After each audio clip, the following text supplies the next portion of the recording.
This is Covering the Spread, part of the FanDuel Podcast Network.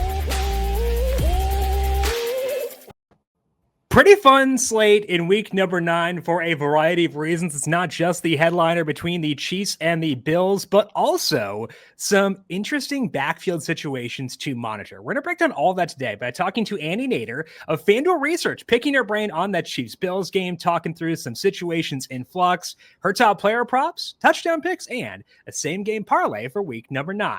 Welcome on into Covering the Spread, a FanDuel Research podcast. My name is JimSannes. I am a managing editor for FanDuel Research, joined here as mentioned by Annie Nader. Check her out on X at ANader33. Find her work at FanDuel Research, where she is a writer for us covering not just the NFL, but also the NBA this time of year. Annie, happy Halloween. How you doing today?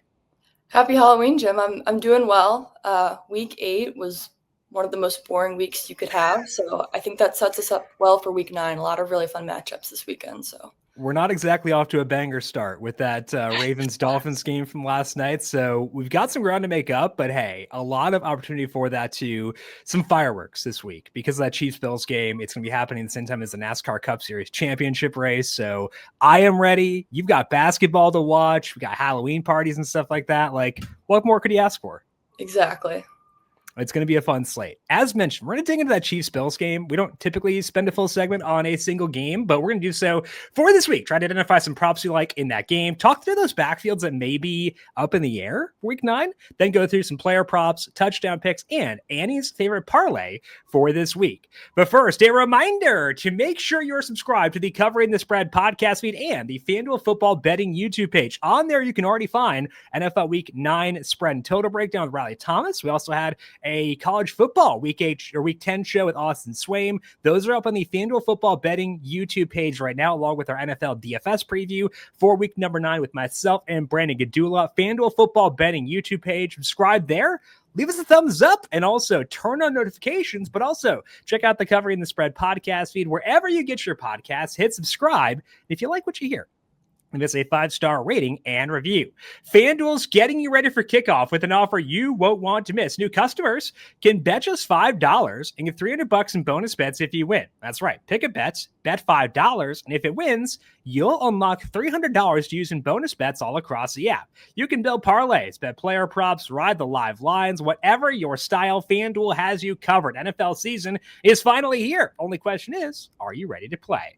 Must be 21 plus and present in select states. For Kansas, in affiliation with Kansas Star Casino, or 18 plus and present in DC, Kentucky, or Wyoming. First online, real money wager only. $5 first deposit required. Bonus issued as non-withdrawable bonus bets, which expire 7 days after receipt.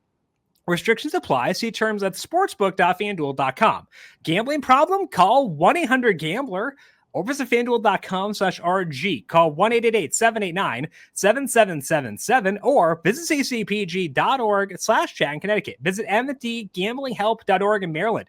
Hope is here. Visit gamblinghelplinema.org or call 800-327-5050 for 24/7 support in Massachusetts, or call 1-877-8-HOPE-NY or text HOPE-NY in New York. Let's begin things, Annie, by talking about those backfields that could be in flux, because it's not just the Chiefs, which we'll talk about in that Chiefs-Bills game, but also a lot of other situations that are up in the air. Now, not all of them will have props up as of yet, but any situations you're keeping an eye on for week number 9? Yeah, I think when you're looking at backfields that are undergoing change, the hope is that it can open up value in the prop markets. But the market has done a really good job of getting out ahead of that. Trevion Henderson has -115 touchdown odds for this weekend. That's somewhat understandable. If Ramondre Stevenson sits, we can reasonably expect Henderson to get those goal line carries in Stevenson's place. And the Patriots have high offensive expectations. But I'm not at all moved to bet Henderson's touchdown prop at those odds, because to me, this feels like a situation where the market is trying too hard to get out ahead of injury news, which is fair enough, but I don't see value there. It is a little different with Tyrone Tracy because we've seen him in a lead role before, especially last season. So we know what he can do with a lot of carries. His rushing props set at 52.5. He's -110 to score. I don't love those touchdown odds for him. You can probably consider that rushing prop at 52.5 with the Niners defense pretty banged up. But overall, the market has done a really good job of getting out ahead of these big injury related things. I personally prefer find better value in the prop market when there's smaller changes in the backfield as opposed to when it relates to big injury news. Isaiah Pacheco's an example of that. He's obviously hurt this week, but in the last few weeks, we'd seen Pacheco's snap rate go up, but his rushing prop wasn't going up with it, kept getting set in the low 40s. So I usually prefer spots like that where it feels like we have a non-injury related angle that maybe the market isn't accounting for enough. So with Henderson and Tracy, I personally feel like we're better off just using them in DFS this week instead of, targeting these touchdown odds that aren't all that great personally. Yeah, they definitely have set things up to kind of safeguard themselves in case Ramondre Stevenson does wind up getting ruled out. I kind of have the same reaction where even I ran my touchdown model. If I assume that Stevenson is out, couldn't quite get to -115 in Henderson. Tracy, as you said, I think is a bit more viable, 52.5 at that number, given that the Giants do want to run the football. They've been pretty effective this year. I think that offensive line is good, honestly. And then Jackson Dart can help open up some rushing lanes for Tracy too. So I agree. Between the two, Tracy is the one who is more intriguing. But you alluded to that Chiefs game. So let's talk now about the Bills taking on the Kansas City Chiefs, because it's a pretty fun game, as we know, and potentially some value in the prop market. When you look at that game, Andy, where are you seeing value for this week?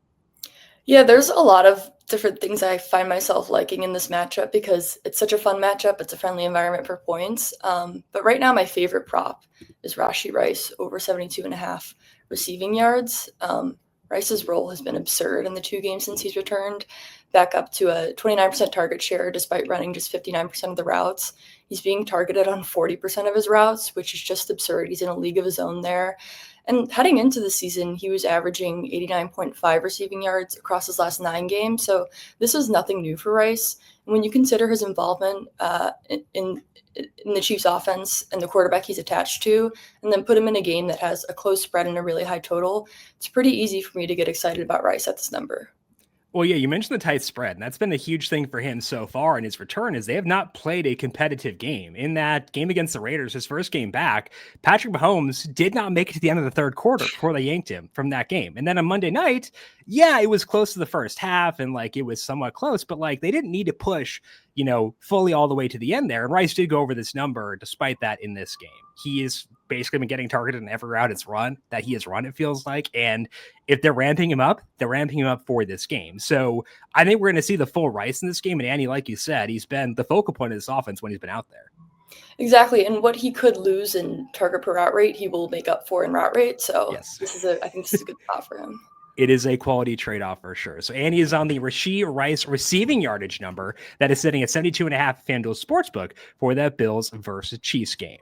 Let's open up the board and talk about some other yardage or usage props that you like for week number 9, Annie. Where else you looking in that department?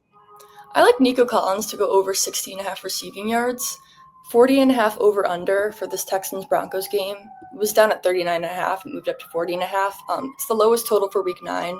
Both defenses are very good, and the Broncos defense is especially good. But I think that's being accounted for at this number of 60.5 for Collins.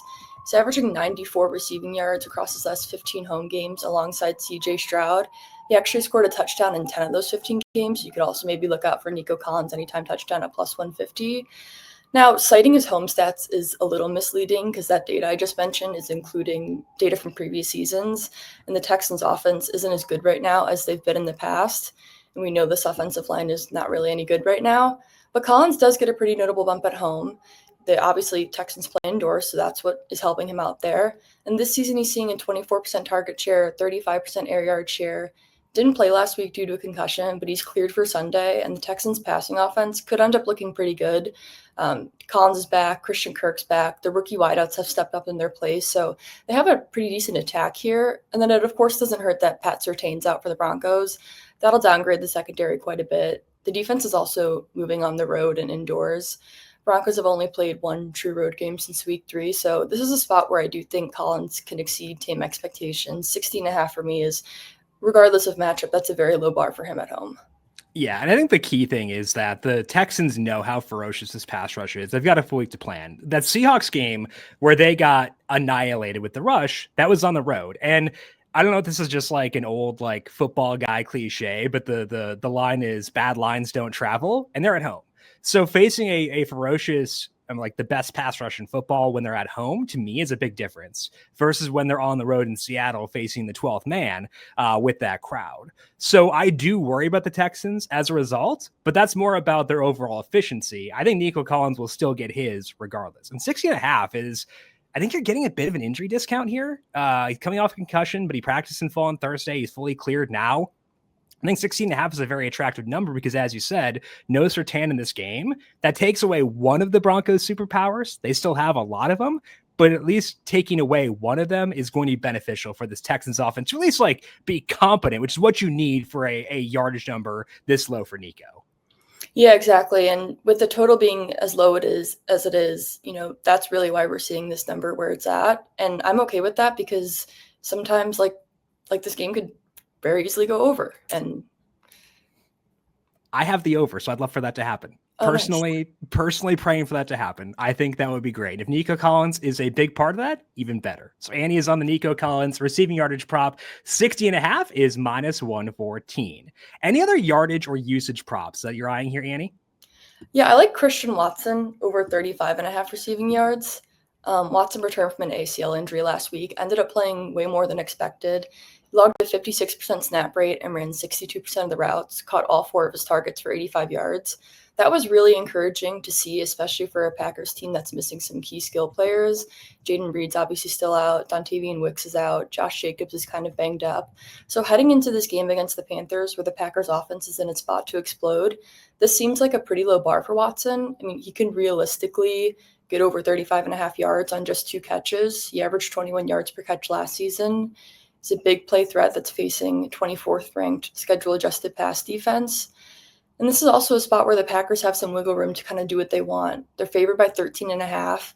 After this, they have a pretty brutal remaining schedule, starting with the Eagles next week. So I think they'll want to use this game to get Watson even more acclimated than he was last week. And for the type of player he is, 35.5 yards shouldn't be too hard to come by, even if we still see him, maybe not breaking out into an 80% route rate. I think you said 2 catch. He can get there in 1, like with the way that they use him. I think that this is a really good convergence of skill set where he is good down the field, that field stretcher kind of guy. But Jordan Love has some D-gap in him too. And he's like good on those deep throws. A little bit of wind in Green Bay, but that's back down to 10 miles per hour as things stand right now. So you get a situation where, as you said, they might want to get Watson more ramped up.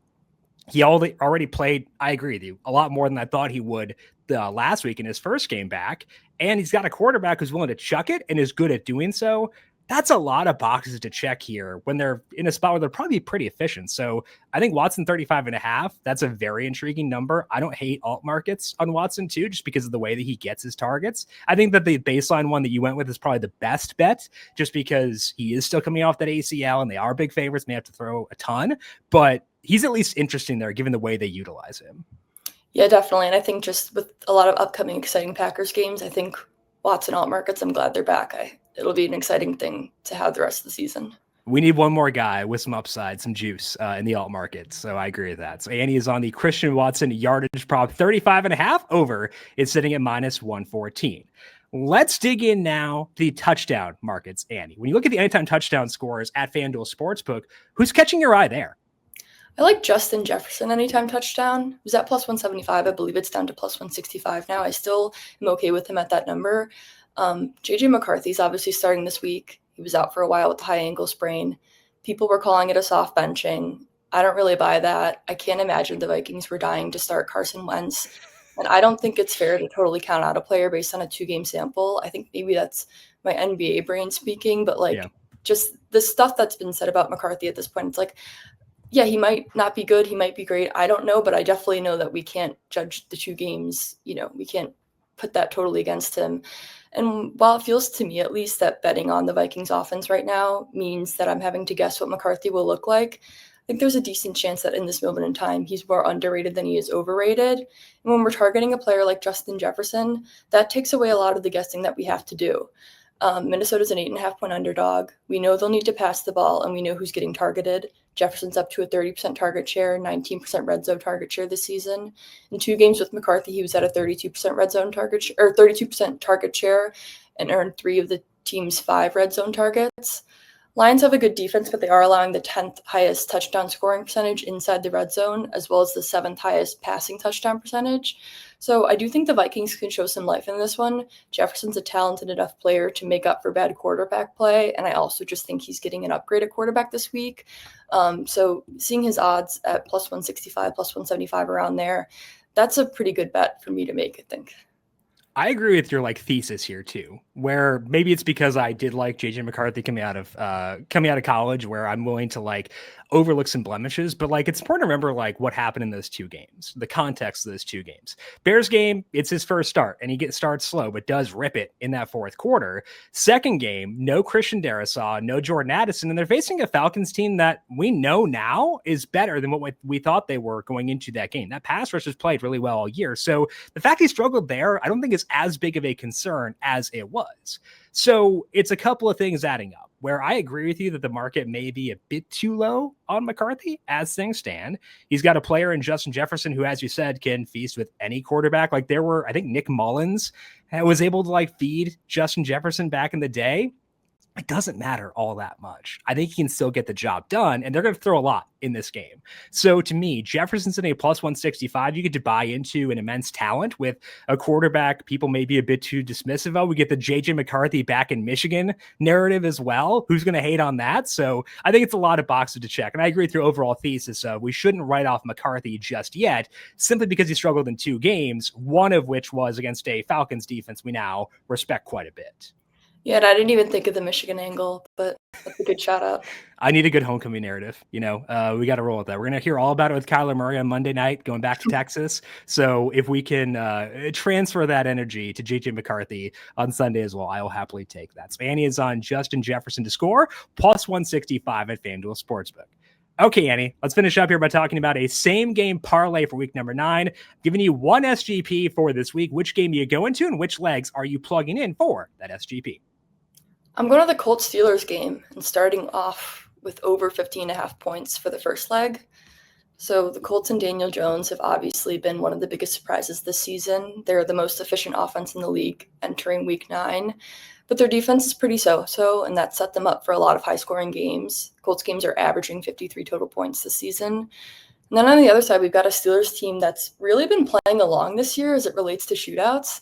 Had 2 straight games in the totals in the 60s, and then you remember back to that week 1 shootout against the Jets. So I like the over here, and I also like how it will correlate with my next 2 legs because I feel like when we're talking about shootouts with these 2 teams, we kind of know the players that are going to be involved. We know the players that can make big plays.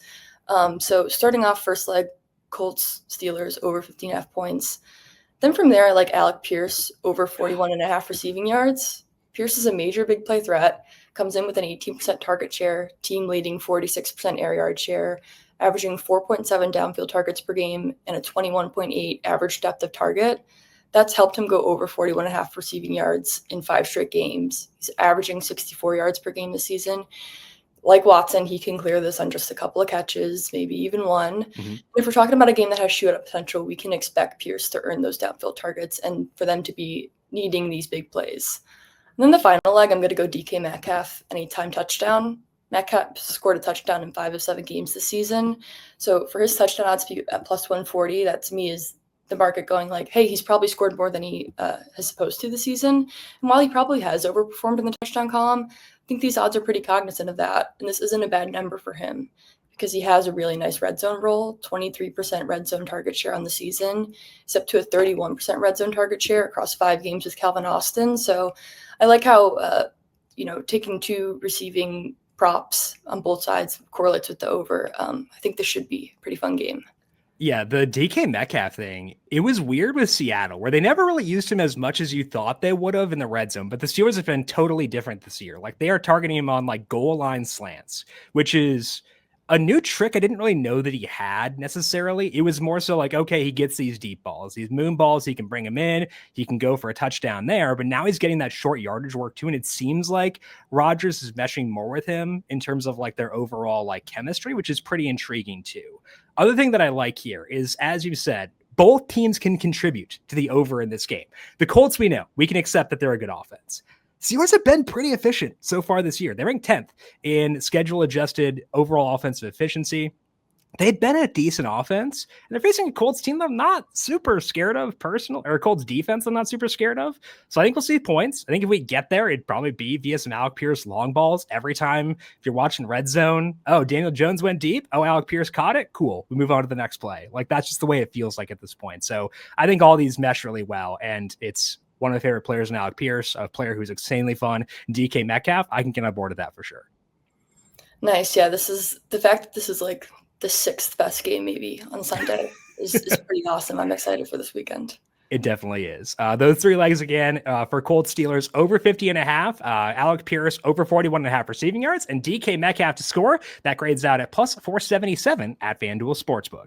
That is all we have here for today on Covering the Spread. Once again, big thank you to Annie Nader for joining me here today, breaking down her thoughts on the player prop markets for week number 9. Annie, again, happy Halloween. Enjoy all the NBA, all the NFL this weekend as well. Enjoy Game 6 tonight too. And we'll talk to you once again in the very near future. All right, you can find Annie on X at anader33. I am on X and Blue Sky at JimSannes. You can also follow FanDuel Research on X at FanDuel Research. Big thank you to our YouTube producer, Justin Lane, for his work on the video side of things. Thank you, Justin, as always. And thank you to everyone for tuning in. Good luck to you with your bets for week number 9. We'll talk to you once again next week to break down Monday Night Football. This has been Covering the Spread, a FanDuel Research podcast.